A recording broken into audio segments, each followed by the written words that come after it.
फुलवा फुलेला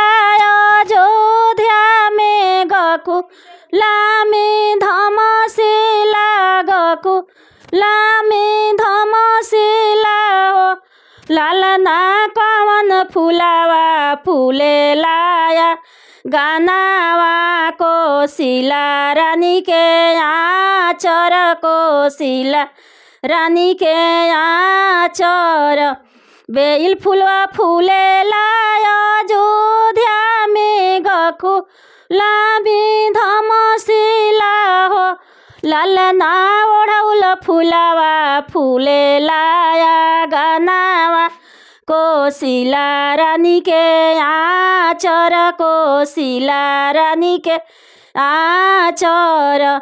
तीनों में एको फुलवा पैती से जियाड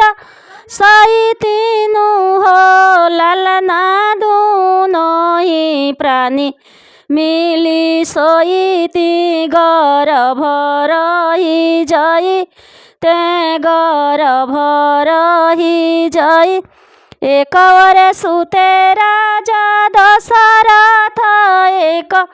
ओरी कोशिला रानी हो लालना एक बात पूछे राजा दशरथ सुन ए कोशिला रानी रानी तुहारा नैहरावा के रीति तू रे हऊ बांझिनी तू रे हऊ बांझिन जब हम राजा बांझिनी हई और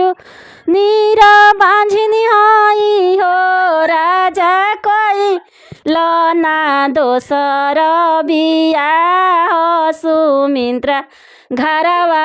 आई है सुमित्रा घरवा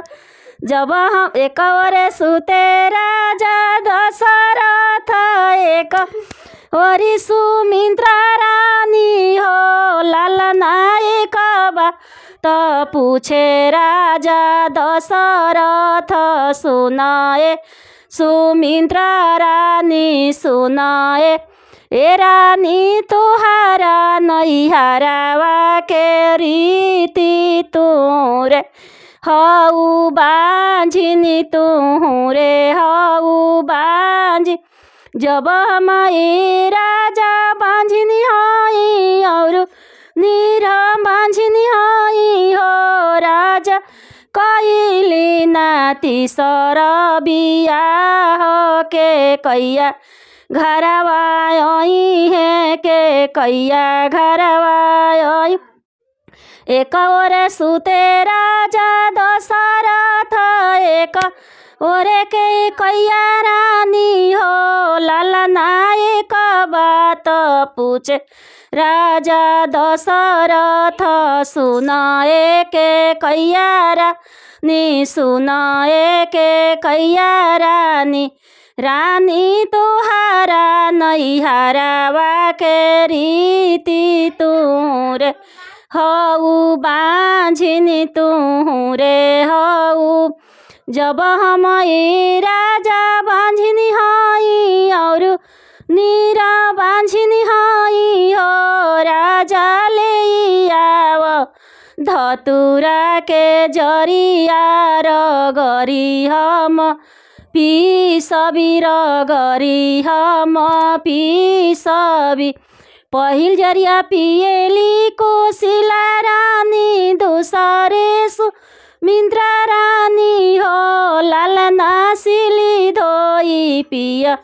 लिके कैया रानी तीनों रानी गर्भ से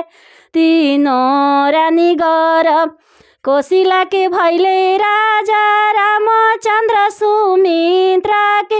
लक्ष्मण हो लालना के कई के भर थ भुआल तीनों रे घरवा सो